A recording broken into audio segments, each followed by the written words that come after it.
깊이 있는 시선으로 오늘을 바라보는 뉴스퍼레이드 문을 엽니다. 오늘의 주요 뉴스 보시겠습니다. 윤석열 대통령이 의대 증원에 반대하는 전공의들을 직접 만나서 대화하겠다는 뜻을 밝혔습니다. 이르면 오늘 윤 대통령과 전공의 단체의 만남이 이루어질 가능성도 제기되는데 의정 갈등의 돌파구가 마련될지 주목됩니다. 총선이 일주일 앞으로 다가온 가운데 국민의힘 한동훈 위원장이 연이틀 충청권을 돌며 표신 잡기에 나섭니다. 민주당 이재명 대표는 제주 4.3 사건 추념식에 참석한 뒤 창원과 부산을 찾아 지지를 호소할 예정입니다. 과거 이화여대 학생이 미군 성상납에 동원됐다는 발언으로 논란이 된 민주당 김준혁 후보가 진심으로 반성한다며 사과했습니다. 박정희 전 대통령과 위안부 비하 발언도 사과했는데 이화여대 측은 후보 사퇴를 요구했습니다. 튀르키예 이스탄불의 한 유흥업소에서 화재가 발생해 29명이 숨졌습니다. 건물 1층 공사 현장에서 시작된 불이 지하 클럽까지 옮겨 붙었는데 당국은 테러 가능성에 대해선 선을 그었습니다. 저희는 잠시 뒤에 돌아옵니다.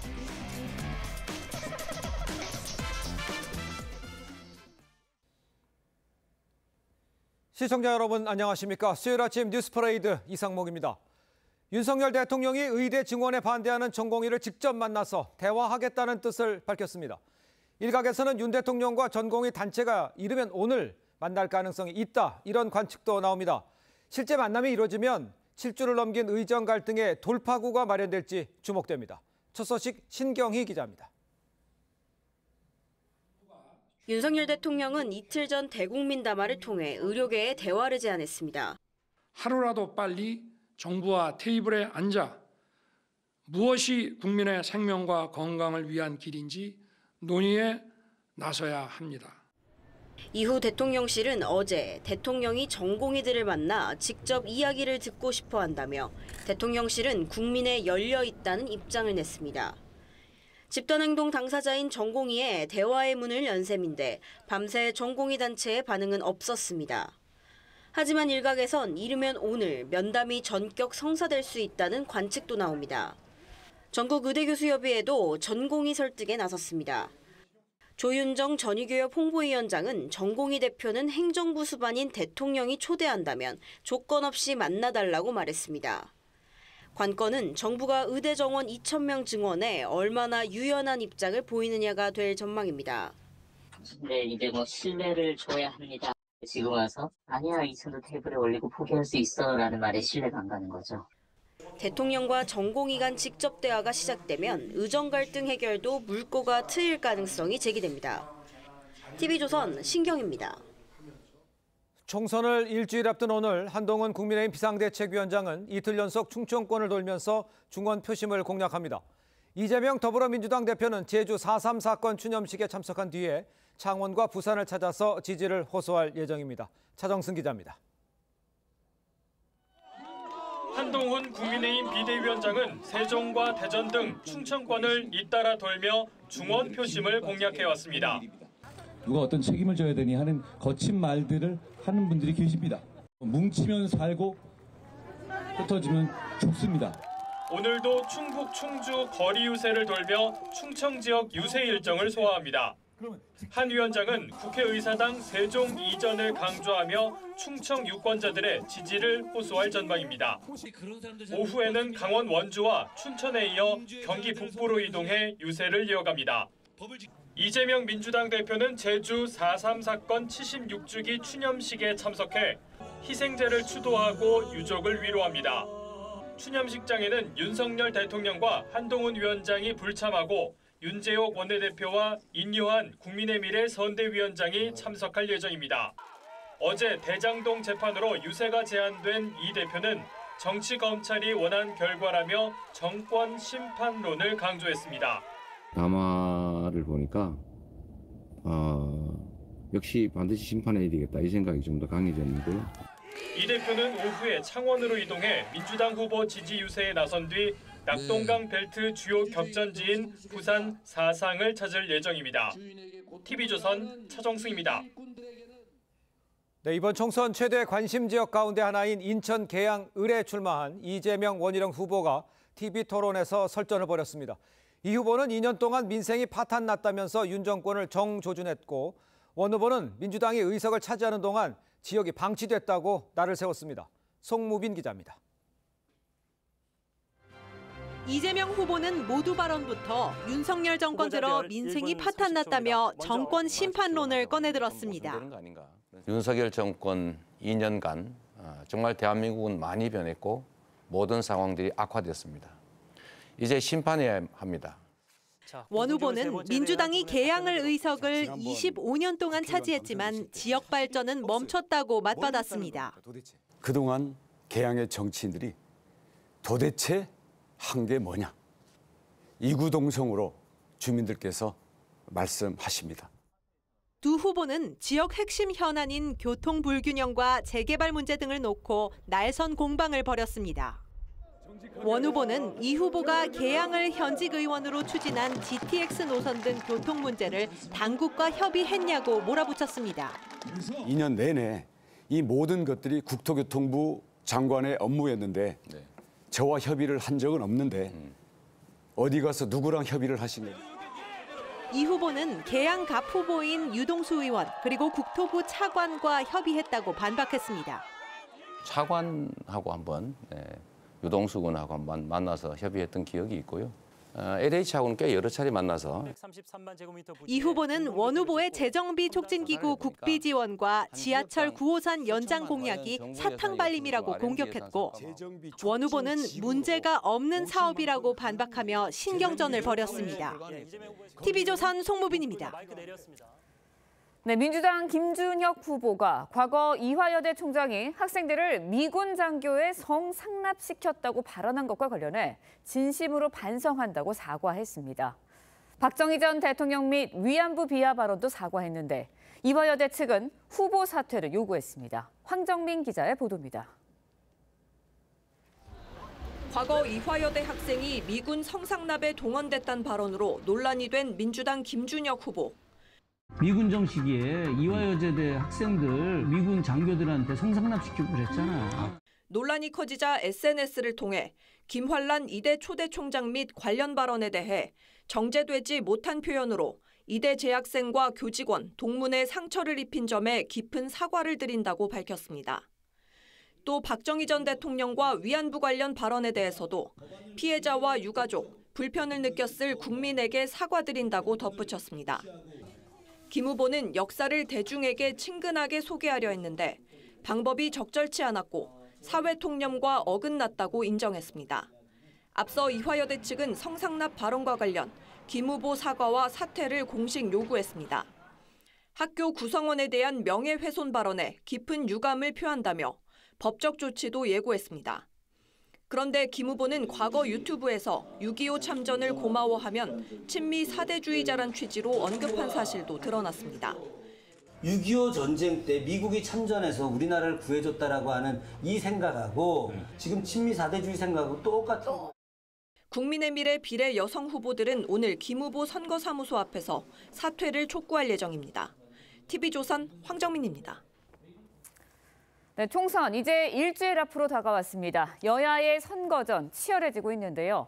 국민의힘 한동훈 위원장 어제에 이어 오늘도 충청권을 찾아 표심 잡기에 총력을 다할 예정입니다. 어제 유세에서는 보수 결집을 호소했는데 영상 보고 패널들과 함께 자세한 이야기 나눠보도록 하겠습니다.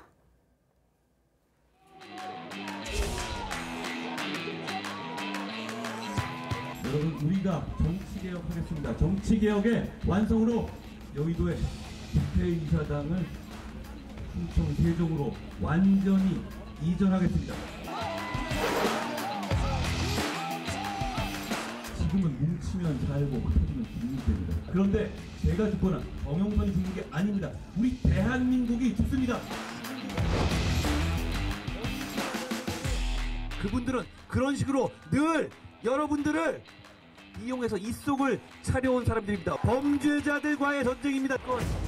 영화 제목처럼 범죄와의 전쟁에 가깝습니다. 네, 보신 것처럼 한동훈 위원장, 중원, 캐스팅보트죠. 충청권을 찾아서 뭉치면 살고 흩어지면 죽는다. 단결을 강조했습니다. 앞서서 여당 후보가 대통령의 탈당을 요구했다 철회하는 일도 있었는데 최창렬 교수님, 한동훈 위원장 이에 대한 수습에 나선 거라고 봐야 할까요? 근데 현재 선거 기간 중에 탈당을 요구하는 건 맞지 않는 것 같아요. 과거 정권 때도 여당에서 집권당에서 대통령의 탈당을 요구한 적이 많았고 탈당한 경우가 많이 있었어요, 사실은. 지금 선거가 며칠 안 남겨놓고 선거 어렵다고 해가지고 그렇다고 지금 대통령의 탈당을 요구하는 이건 탈당이 이루어지기도 어려운 거고 시간도 안 되고 여러 가지 여권 내 합의도 안 이루어진 상태이기 때문에 이건 후보의 절박함은 알겠는데 별로 이렇게 도움이 될 것 같지 않아요. 탈당이 이 시점에 나왔다는 게. 게다가 이거는 여권 내에 이 분열로 인식될 공산이 큽니다. 이거는 전 굉장히 좀 성급했다. 물론 여당 내에서는 대통령의 여러 가지 이제 상황이 여러 가지 행태나 발언 이런 것들이 도움이 안 된다고 보는 것 같아요. 예. 탈당이라는 극단적인 발언까지 나왔는데 나중에라면 몰라도 지금 현재 선거 국면 탈당은 저는 바람직하지 않다고 생각합니다. 예. 네. 탈당 요구했다 일단 철회를 했고요. 그렇다면 네. 당내 여당 내에서는 좀 내부 결속을 다지는 모양새로 바뀌고 있다 이렇게 보면 되겠습니까? 네, 그렇습니다. 아까 그 한동훈 비대위원장 발언도 그렇지 않았습니까? 네. 뭉치면 살고 흩어지면 죽는다. 함경 후보도 급히 철회를 했습니다. 그 당일날 철회를 하면서 내가 성급했다라고 이야기를 했고요. 네. 그런데 사실 이 상처는 좀 아직도 남아 있습니다. 왜냐하면 아까 잘 말씀해 주셨지만 선거를 앞두고 분열해서 이긴 정당은 없습니다. 그리고 이렇게 집권 여당의 후보가 선거 기간 동안 대통령을 직접적으로 뭐 탈당을 요구해서 얻을 수 있는 표가 어느 쪽일까요? 자신의 지지층, 이 정당의 지지층이 표를 던질까요? 아니면 반대쪽이 표를 던질까요? 어차피 분열하는 모습밖에 없거든요. 네. 아마 이제 봉합이 이제 들어갔지만 이런 어떤 상처는 비례대표 명단 발표 이후에 또다시 불거졌다라고 아마 표현될 겁니다. 네, 한동훈 위원장 지난주 국회를 세종시로 옮기겠다라는 승부수 던진 데 이어서 이틀 연속으로 충청권을 찾고 있거든요. 네. 충청권의 민심에는 어떤 영향을 미칠까요? 뭐 지난주에 어떤 충청권의 이런 국회의사당을 옮기겠다라고 한 발언 이후에 어떤 좀 여론 지형이 예. 약간 변화는 있었던 것 같습니다. 예. 뭐 그게 국민의힘으로서는 상당히 긍정적인 신호로 저는 해석을 했다고 생각을 하고요. 네. 저는 오히려 조금 더 아쉬운 것은 구체적인 내용이 더 있었으면 어땠을까. 그리고 대통령의 이 집무실이 아니라 대통령 집무실까지도 옮기는 어찌 보면 행정수도 자체를 옮기는 방향으로 더 포괄적으로 아니면 좀 더 구체적으로 어떤 발언이 이어졌다라고 한다면 예. 조금 더 효과는 있었겠습니다만은 이게 이제 이전하는 거 자체도 어찌 보면 다수당 이해하지만 입법적으로 해결이 돼야지만 가능한 부분이기 때문에 저는 이 부분과 관련해 가지고 뭐 호소는 할 수 있습니다만 실현 가능성을 한다면 여야가 지금 반대하고 있는 쪽이 하나도 없거든요. 그렇죠. 옮겨야 된다는 거에 다 긍정을 하고 있기 때문에 저는 후속 대책으로서 조금 더 구체화된 공약을 제시하는 게 더 낫지 않을까 싶습니다. 그러니까 이제 선거에는 큰 영향이 없을 것 같고 구체적인 대책을 마련해서 준비하고 있는 거 여야가 합동으로 빨리 취재해내야 된다 이렇게 이해를 하면 되겠죠. 네. 네. 알겠습니다. 자, 부산 상황도 잠깐 짚어보겠습니다. 공천 취소되면서 무소속 출마한 장해찬 후보 국민의힘을 향해서 보수 단일화 경선을 제안을 했지만 국민의힘의 정현우 후보는 일축했습니다.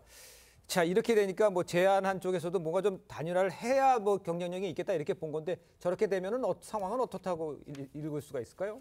일단 지금 이 부산 수영구의 상황은 그러니까 보수 표심의 분열에 대한 염려가 있는 상황이죠. 그러니까 이 지역에서는 1997년 대선 결과처럼 되는 게 아니냐 이런 우려도 있다고 제가 들었습니다. 예. 그런데 이 지역에서 가능한 단일화의 경우의 수는 그 장해찬 후보가 사퇴하는 경우밖에 없지 않나 이런 생각이 들어요. 왜냐하면은 예. 집권 여당의 공식적인 추천을 받은 후보가 사퇴를 한다. 이게 사실 쉽게 있기 어려운 일이고요. 그리고 또 국민 눈높이에 맞지 않는 과거 언행으로 인해서 공천이 취소된 장해찬 후보의 손을 들어주기 위해서 국민의힘의 정현우 후보가 사퇴를 한다. 이거는 명분이 있다고 보기도 어렵습니다. 그래서 네. 아마 이런 일이 일어나기 어려울 것 같고요. 그러면은 단일화를 하려면은 장해찬 후보가 사퇴를 하는 수밖에 없는데 만약에 이게 끝까지 표가 분열이 돼서 그 두 후보가 모두 낙선하는 경우가 발생한다. 그렇게 되면은 특히나 이제 무소속으로 탈당을 해서 출마를 한 장해찬 후보가 상당히 타격이 크지 않겠는가 그런 생각이 듭니다. 과거에 이제 1997년 대선 때 이인재 후보도 그런 결과를 초래를 했다가 네. 나중에 이제 한나라당에 복당을 하는데 15년이 걸렸던 사례가 있습니다. 알겠습니다. 자, 계속해서 민주당 상황도 보도록 하겠습니다. 이재명 대표가 어제 유세에 앞서서 대장동 사건 관련 재판에 출석하기 위해 법원을 찾았습니다. 선거에 집중하기 어렵다면서 검찰을 비판했습니다. 목소리 들어보겠습니다.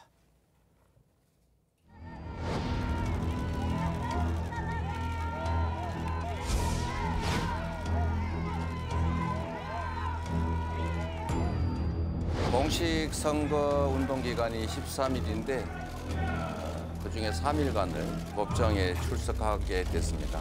정말 천금같이 귀한 시간이고 국가의 운명이 달린 선거에 제1야당의 대표로서 이렇게 선거에 집중하지 못하는 상황이 참으로 안타깝습니다.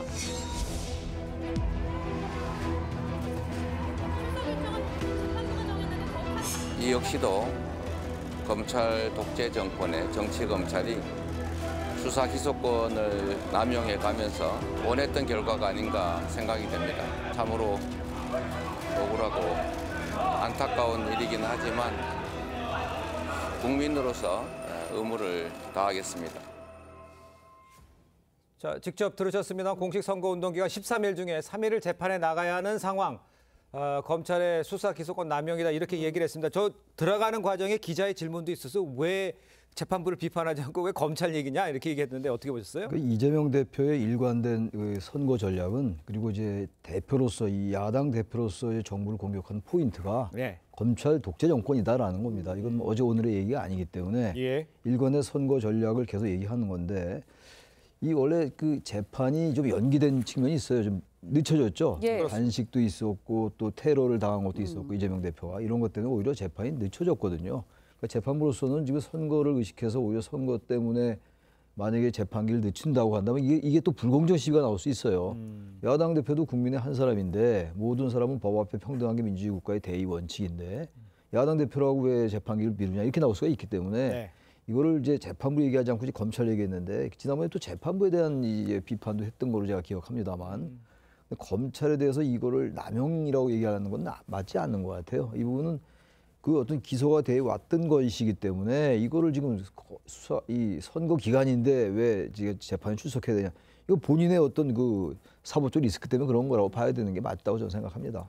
네, 이재명 대표 그런가 하면 재판을 마치고요. 어제 동작을 지역을 찾았습니다. 그런데 이 지역을 6번이나 찾고 있습니다. 굉장히 공을 들이는 모습인데 그러면서 이제 나경원 후보 향해서 친일 논란 겨냥을 했거든요. 네, 그렇습니다. 어떻게 보셨나요? 민주당은 나경원 후보가 서울시장 후보로 나왔을 때나 아니면 과거에 또 이렇게 총선에 나왔을 때나 언제나 되풀이되는 프레임이 친일파 논쟁입니다. 그런데 사실 이 부분과 관련해서는 이미 그때 다 해명도 되고 또 이 프레임 자체가 낡은 프레임이라는 건 다 드러났거든요. 이를테면 자위대 행사를 갔다 그 당시에 민주당 출신 의원도 자위대 행사 갔습니다. 그리고 또 그 이외에는 천황 논란. 근데 천황 논란도 1998년에 박지원 청와대 대변인이 이 왕은 천황으로 불러야 된다라는 발언에서 그때 또 논란이 있었거든요. 그럼 박지원 후보한테는 후보 공천을 주고 또 이쪽에서는 아니 친이다 하고 이야기하는 것도 사실은 내로남불이고 그러니까 이런 식의 프레임을 유권자들이 바라보면서 판단하고 선택을 할까요? 진짜 선택을 한다는 건 그야말로 나경원 후보가 어떤 정책을 동작에서 펼치고 있고 그 정책이 어떤 문제가 있다 이렇게 정책적인 이야기를 한다면 아마 유권자들 고개를 끄덕이겠지만 낡은 프레임을 또다시 되풀이하면서 계속 인신공격성 발언을 하는 건 아무도 동작을 해서 그 유권자들이 그걸 받아들이지 않을 거라고 개인적으로 판단합니다. 알겠습니다. 설 변호사께서는 그러면 이재명 대표가 6번씩이나 이 지역을 찾았던 특별한 이유는 뭐 있다고 생각하세요? 소위 지금 여권에서 어떤 지금 중점을 두고 있는 서울 지역에서의 중점을 두고 있는 곳이 한강벨트거든요. 그렇다고 한다면 이 한강벨트의 어쩌면 중심이 될 수 있는 지역이 동작, 을입니다. 바로 이제 한강하고도 인접해 있고요. 그다음에 강남 지역구의 바로 옆에 있거든요. 그렇다고 한다면 강남 지역구에 영향을 받을 수 있는데 차단을 할 수 있는 저는 어찌 보면 제방이라고 생각할 수도 있다고 보여요. 그렇다고 한다면 동작, 을이 가지고 있는 특히나 동작, 갑, 을이 가지고 있는 어떤 상징성이 굉장히 크다고 볼 수 있습니다. 특히나 주변에 있는 마포, 용산 다 영향을 미칠 수 있기 때문에 저는 그런 면에서라면 오히려 이 동작에서의 어떤 승리를 꼭 가져가야 된다는 어떤 민주당의 어떤 중점 지역이라고 저는 보인다고 볼 수 있을 것 같습니다. 자, 이재명 대표는 그제 원희룡 후보와 TV토론에 맞붙었었죠. 이 녹화 하루 뒤인 어제 방송이 됐습니다. 녹화 현장 공개 여부를 놓고도 신경전이 오갔다 이렇게 들리고 있습니다. 토론이 시작되면서 날선 공방을 벌였어요. 토론 영상 함께 보도록 하겠습니다. 계양을에서 이 재개발 재건축을 추진하고 있는 그 지구나 아파트 이름 또는 그들의 요구사항이 무엇인지 알고 계신지. 글쎄요, 제가 구체적인 아파트 이름 이런 것들을 외우고 다니는 사람은 아니어서 그건 제가 우리 실무관들한테 좀 물어보도록 하겠습니다. 이름은 못 외웠습니다만 해당 지역에도 여러 차례 방문해 봤습니다. 봤고 하나만 얘기해 보시죠. 아니 지금 기억이 안 난다 하니까 뭘 자꾸 물어보십니까? 본인은 이제 외워놓으셨던 모양인데. 자, 어제 두 네. 이제 지역 이슈가 주로 이제 논의가 됐습니다. 두 후보가 날선 공방을 벌였는데 글쎄 어제 토론은 어떻게 보셨는지, 그다음에 저 토론으로 그 지역의 여론 상황은 어떤지 좀 전망을 해주시죠.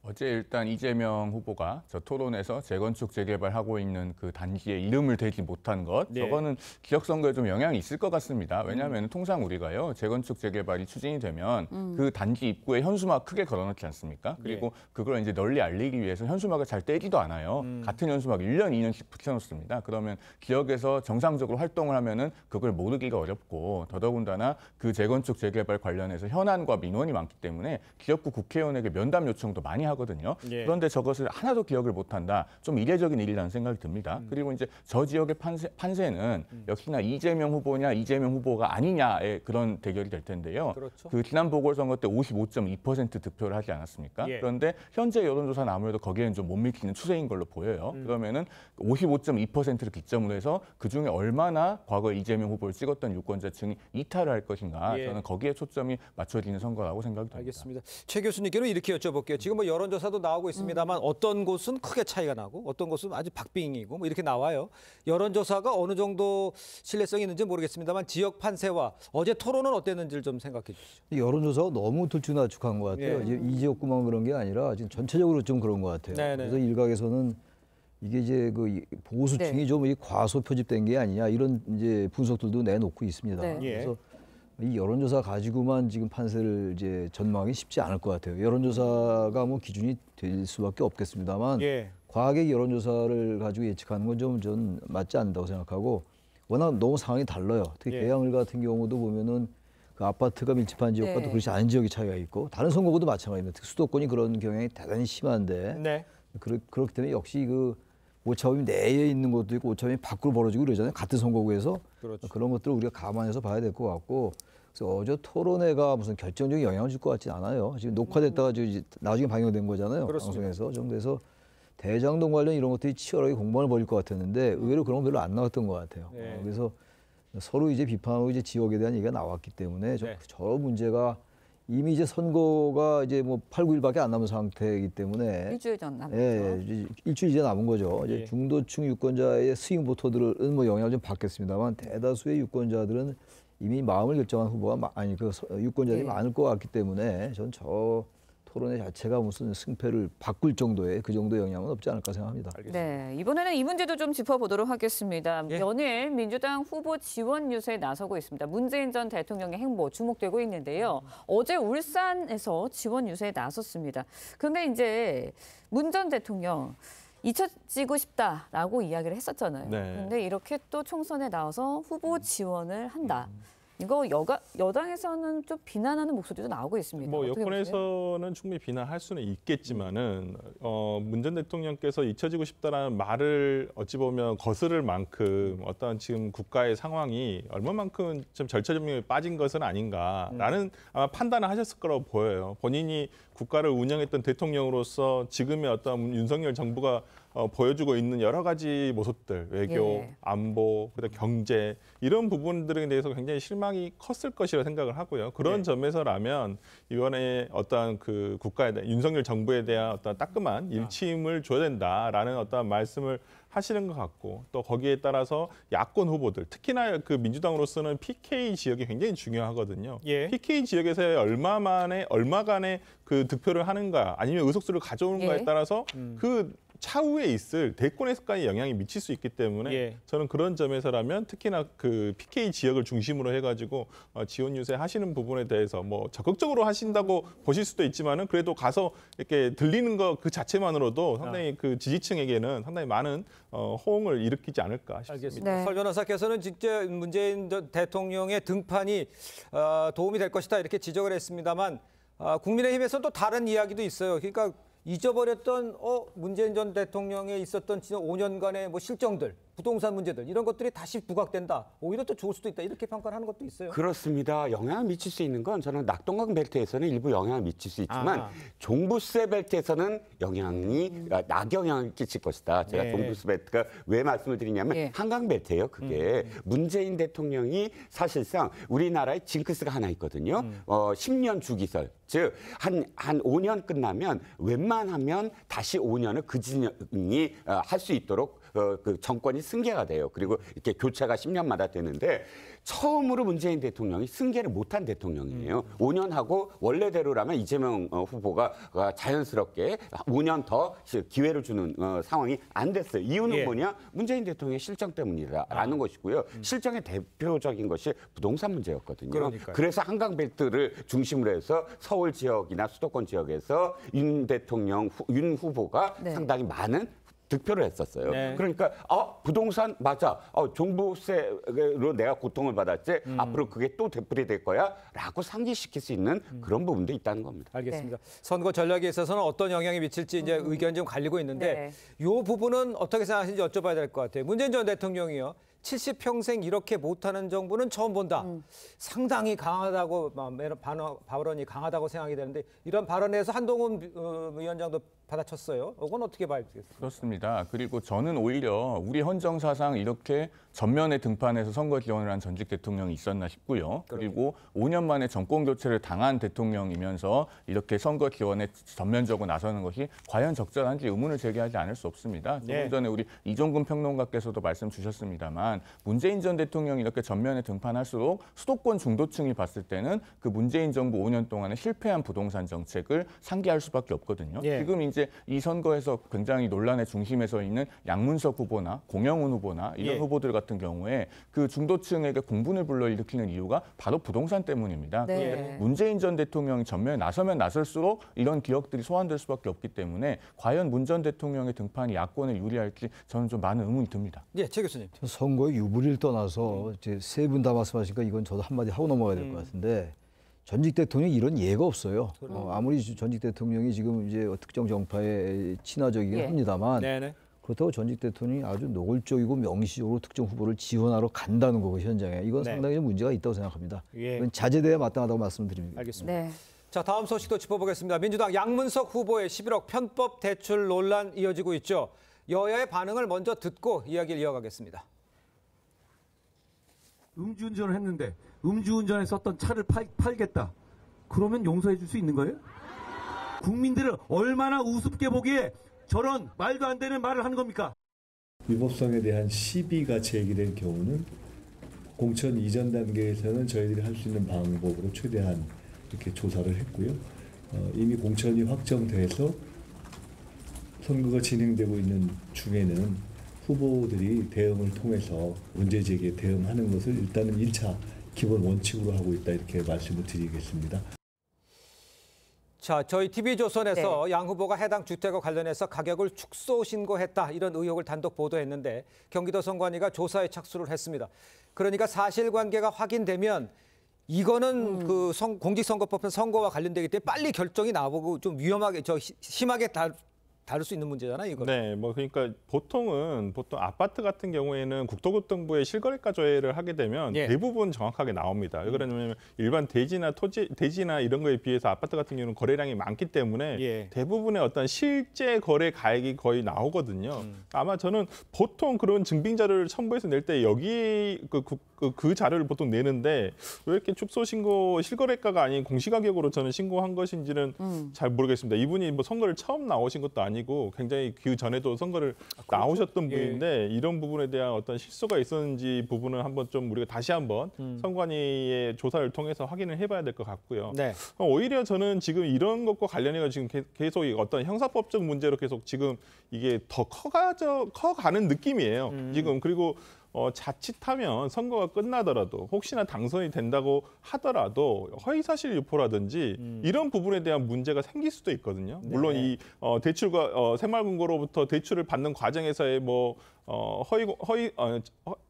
사무소 위조라든지 이런 부분과 관련해가지고도 문제가 되겠지만은 추후에는 선거법과 관련해가지고는 어떤 이런 부분들이 계속 장기적으로 지속되지 않을까라는 생각이 듭니다. 알겠습니다. 네, 일단 오늘부터 금감원이 양 후보의 새마을금고 편법 대출 의혹과 관련 현장 검사에 나선다고 합니다. 송영훈 변호사님께 여쭤볼게요. 사실 뭐 이제 편법 대출 의혹과 같은 사건이면 생각하기에 그냥 제출했던 그런 서류들이 타당한지 적법한지 이것만 좀 판단해 보면 빨리 나오지 않을까라는 생각이 드는데 중간 뭐 검사 같은 결과가 총선 전에 나올 가능성이 있을까요? 충분히 나올 수 있다고 봅니다. 왜냐하면 이게 지금 단건이잖아요. 그렇기 때문에 검사를 하는데 그렇게 오랜 시간이 걸리지 않을 걸로 보여요. 지금 금감원에서 뭐 5명을 파견한다고 하는데 그러면은 며칠이면 충분히 조사할 수 있지 않나 싶고 이것은 조사를 하기 위한 기초 정보는 어느 정도 확보가 돼 있다고 봐야 되겠죠. 왜냐하면 새마을금고에 제출된 서류는 새마을금고가 현재까지 보관을 하고 있을 거고요. 그다음에 그 11억 원의 용처에 대해서는 사실 양문석 후보가 공개적으로 밝힌 게 있지 않습니까? 6억 원은 그 대부업 대출 상환하는 데 썼고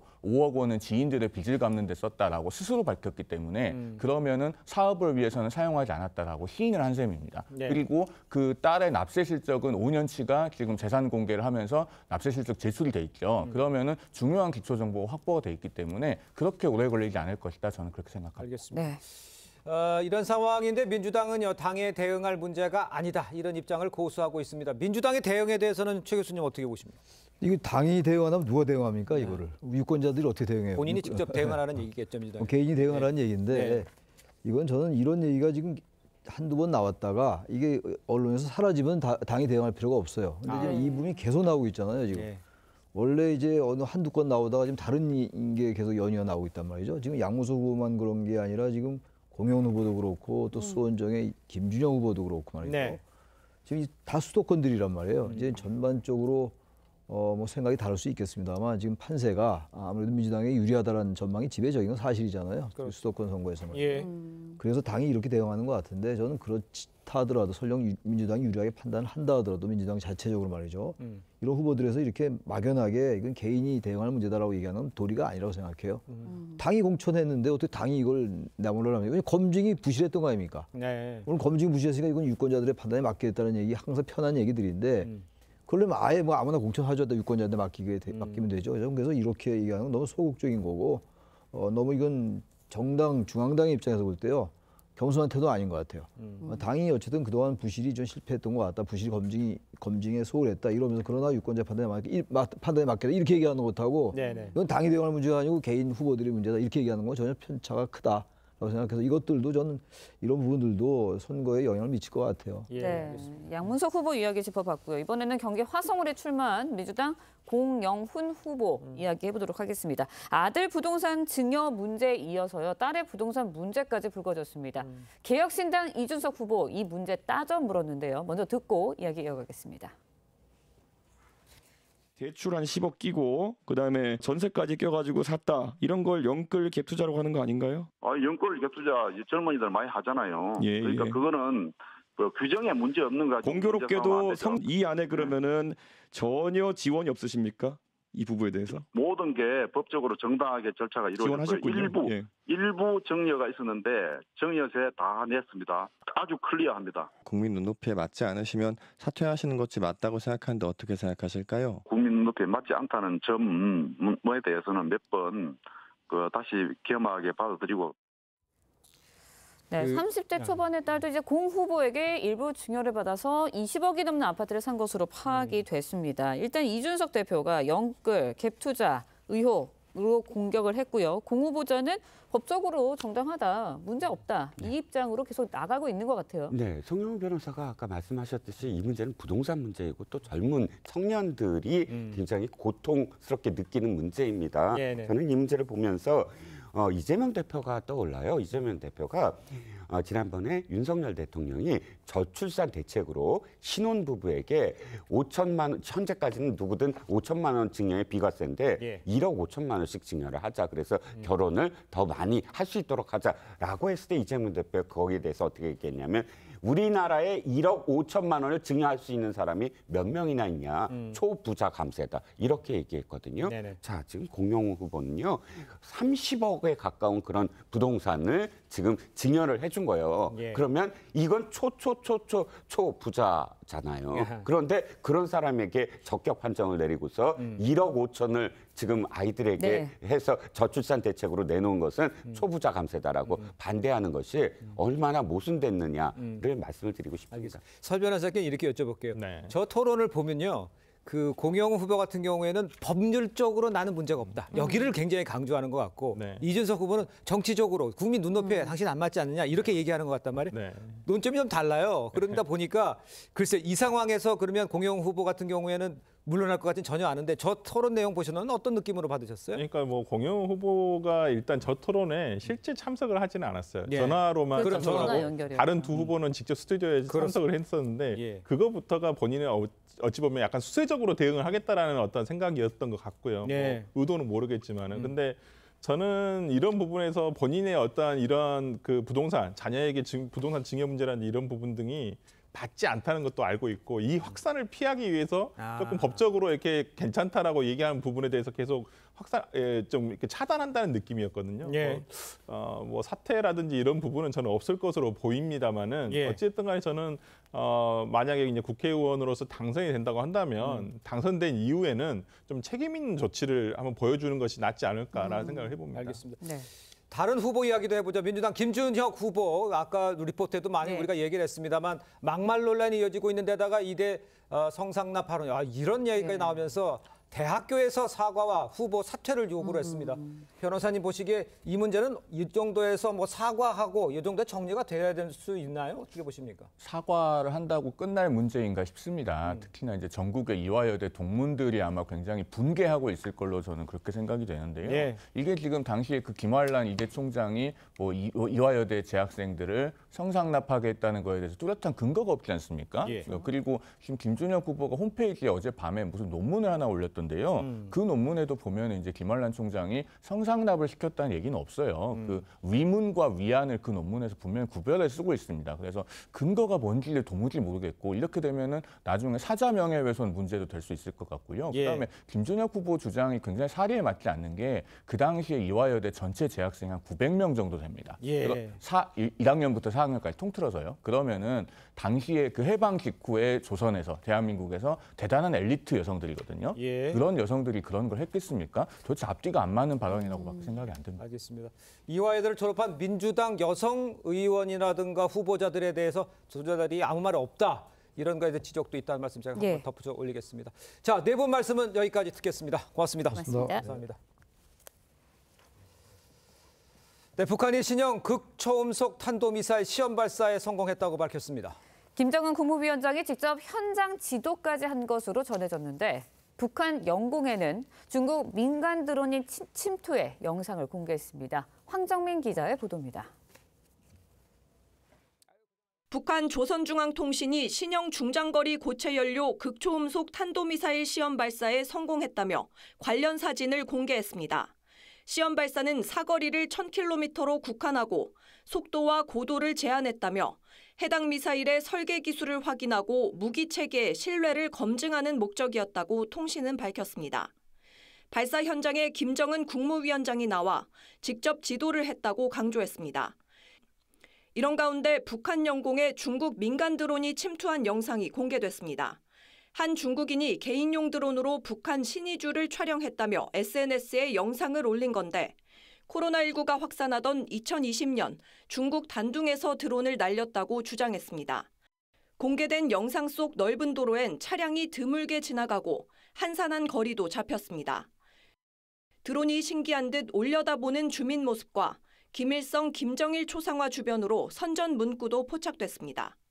중국 단둥과 신의주 사이 압록강 폭이 2km가 되지 않아 촬영이 가능했을 것으로 추정됩니다. 촬영자는 최대 고도 120m의 중국산 드론을 사용했다고 설명했습니다. 일부 네티즌들은 북한 당국 허가 없이 영공에서 마음대로 촬영했다는 게 놀랍다며 신변을 우려하기도 했습니다. TV조선 황정민입니다. 네, 전해드린 대로 북한이 신형 중장거리 극초음속 미사일 시험 발사에 성공했다 이렇게 밝혔습니다. 네, 북한 관련 동향 김열수 한국군사문제연구원 안보전략실장과 함께 자세히 짚어보도록 하겠습니다. 안녕하십니까? 네. 실장님, 이게 지금 시험 발사를 본인이 이제 성공했다라고 주장을 했고 거리도 조절했다 이렇게 밝혔어요. 이걸 어떻게 이해를 하면 좋겠습니까? 네, 거리는 뭐 조절했다라고 봅니다. 네. 중거리 미사일이라고 하면은 이제 미국의 기준이긴 한데요. 사거리가 한 3,000에서 5,500km 정도 나가는 거거든요. 네. 북한 입장에서 보면 이제 괌이 타격 목표가 되겠죠. 그런데 시험 발사할 때는 실거리 사격을 못 하잖아요. 예, 그렇죠. 그러면은 연료를 조절하거나 각도를 조절해 가지고 사거리를 조절합니다. 그럼에도 불구하고 어제 쏜 걸 가지고 계속 이 사거리 문제가 나오는 데는 이유가 있습니다. 네. 왜 그러냐면 1월 달에도 북한은 이 극초음속 미사일을 발사를 했거든요. 네네. 그때는 비행 거리가 1,000km 나갔습니다. 그런데 어제 발사한 것은 신행 엔진이었거든요. 예. 그럼에도 불구하고 600km밖에 안 나갔기 때문에 네네. 그래서 이제 여러 군데에서 여기에 대해서 이제 의문을 가지거나 또는 이걸 이제 계속해서 물어보는 거죠. 제가 볼 때는 사거리를 조절했다라고 봅니다. 저희가 이제 방송을 하면서 과거에도 북한이 이런 거 쏠 것이다라고 했는데 결국은 이런 게 발사하고 또 우리가 보게 되는 상황이 됐잖아요. 어느 정도 지금 북한의 기술이 고도화된 상황이라고 보면 되겠습니까? 북한이 이제 지금 말씀하신 것처럼 3월 19일 날 여기에 대해서 시험을 했거든요. 네. 이제 송출 시험을 하고 난 뒤에 이게 곧 이제 실제로는 시험 발사를 한번 하게 될 거다라고 했는데 그게 이제 어제였고요. 예. 지금 이제 북한의 기술로 보면 뭐 제가 볼 때는 북한의 미사일 기술은 세계적인 수준이라고 봅니다. 아시다시피 이제 우리 한국을 대상으로 하는 KN-23, 24, 25 사거리 400에서 한 800km 나가는 거 다 고체 연료화했고요. 예. 그다음에 화성 12, 14, 15, 17형은 액체 연료고 그런데 이제 고체 연료가 화성 18형 장거리 미사일이잖아요.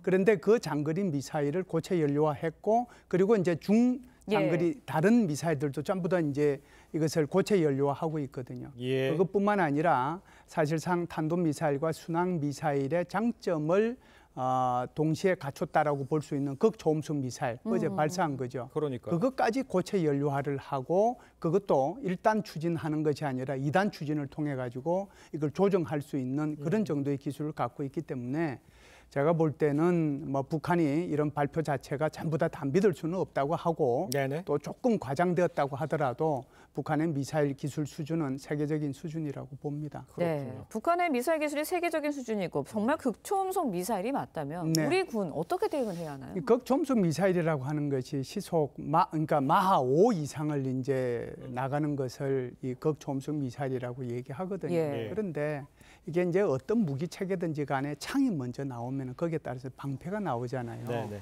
그래서 무기 체계라고 하는 것이 가위바위보 이론에 의해 가지고 이것이 발전을 하는 겁니다.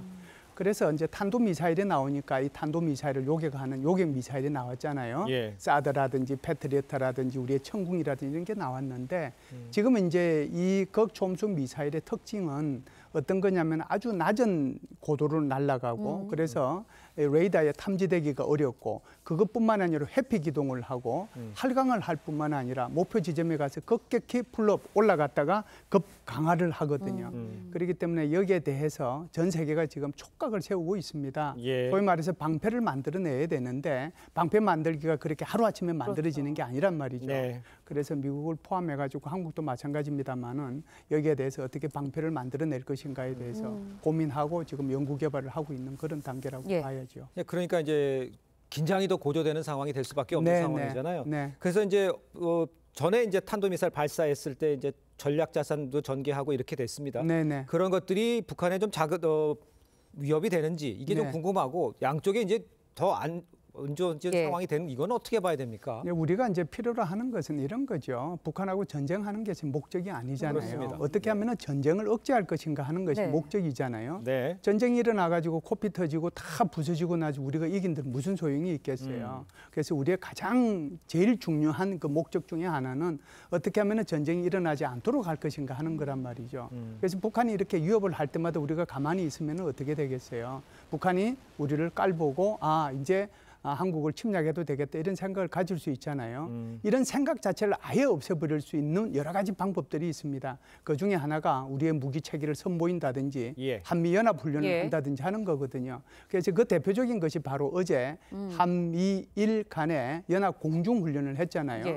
그래서 사실상 미국이 가지고 있는 폭격기가 세 종류가 있습니다. B-1B가 있고 B-52가 있고 B-2가 있는데 B-2는 스텔스 폭격기이기 때문에 왔다 갔는지 몰라요. 그런데 이제 B-1B 같은 경우에는 이게 핵무기를 이제 탑재하는 것이 아니고 오로지 이게 재래식 무기만 탑재해가지고 폭탄을 한꺼번에 떨어뜨리는 거거든요. 근데 B-52H 어제 이제 연합훈련을 한 것은 여기에 순항 미사일인데 그 순항 미사일에 핵무기를 탑재하는 거란 말이죠. 그래서 B-52H가 한반도에 이렇게 전개하는 거하고 B-1B가 전개하는 거는 엄청난 차이가 있죠. 그거 자체가 뭐냐면은 우리도 이 정도의 능력을 갖고 있으니까 도발할 생각을 아예 하지 말아라.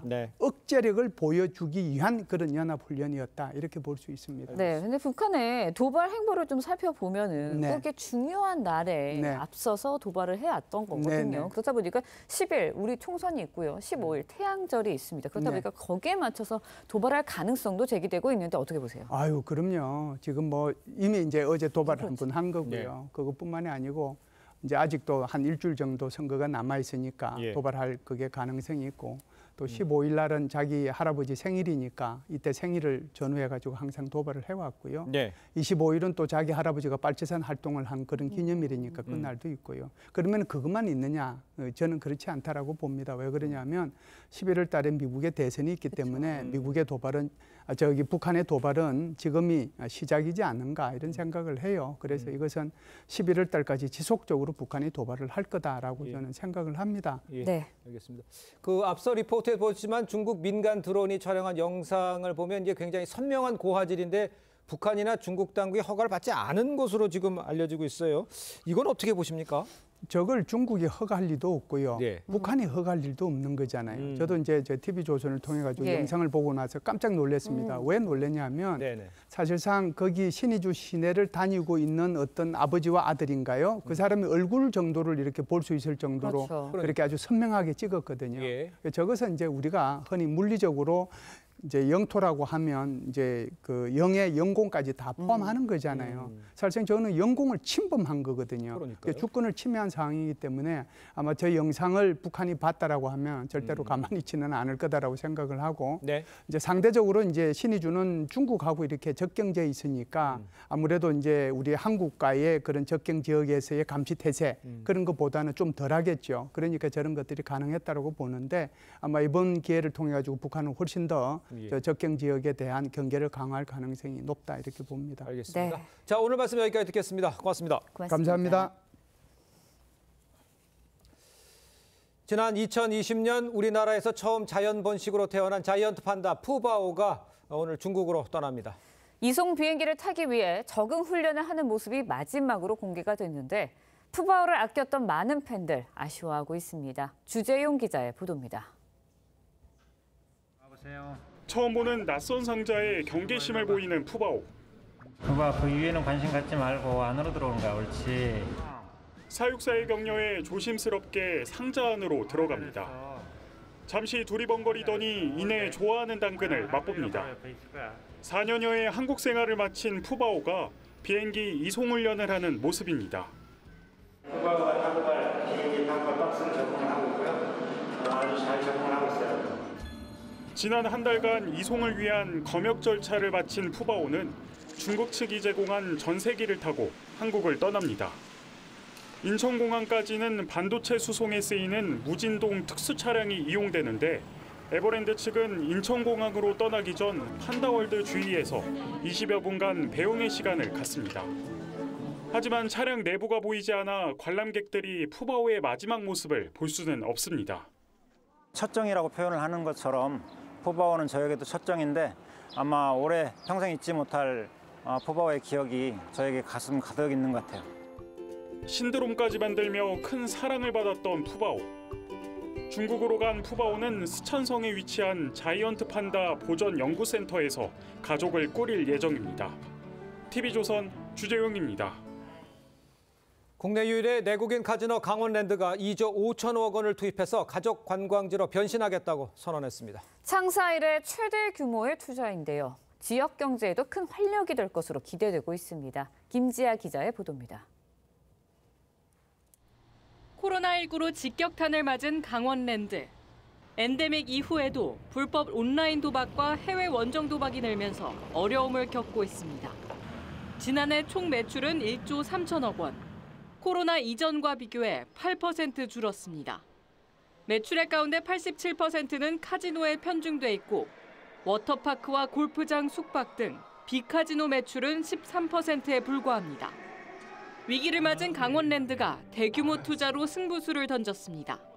680만 관광객이 왔었는데 이것을 1,200만 관광객 시대로 한번 목표를 잡아보겠다는 게 우리의 과제입니다. 가족형 리조트로 거듭나기 위해 상설 공연장과 쇼핑센터 등을 갖춘 사계절 복합 문화시설을 조성합니다.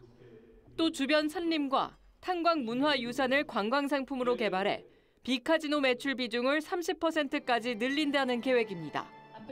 카지노장 규모도 지금의 3배로 대폭 늘립니다. 강원랜드는 이번 사업 추진을 위해 설립 이후 최대 규모인 2조 5천억 원을 투자한다는 계획입니다. 제2의 창업을 선언한 강원랜드. 사행산업이라는 오명을 벗고 국민 관광 명소로 거듭나기 위한 변신을 시작했습니다. TV조선 김자입니다. 네, 튀르키예 이스탄불의 한 유흥업소에서 화재가 발생해 29명이 숨졌습니다. 화재는 현지 시간 2일 이스탄불에 있는 16층 건물 1층 공사 현장에서 시작돼서 지하에 있는 클럽으로 옮겨 붙은 것으로 추정이 됩니다. 당국은 폭발 등 테러 가능성은 확인된 게 없다고 밝혔습니다. 현지 검찰은 공사 현장 책임자 5명에게 구속영장을 청구했습니다.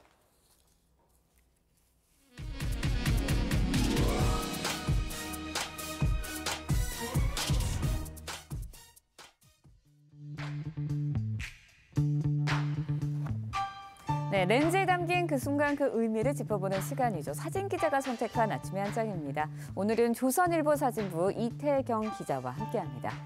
안녕하세요. 오늘 아침에 볼 사진 어떤 건가요? 네, 날씨가 갑자기 포근해져서 봄이 왔음을 느낄 수 있는데요.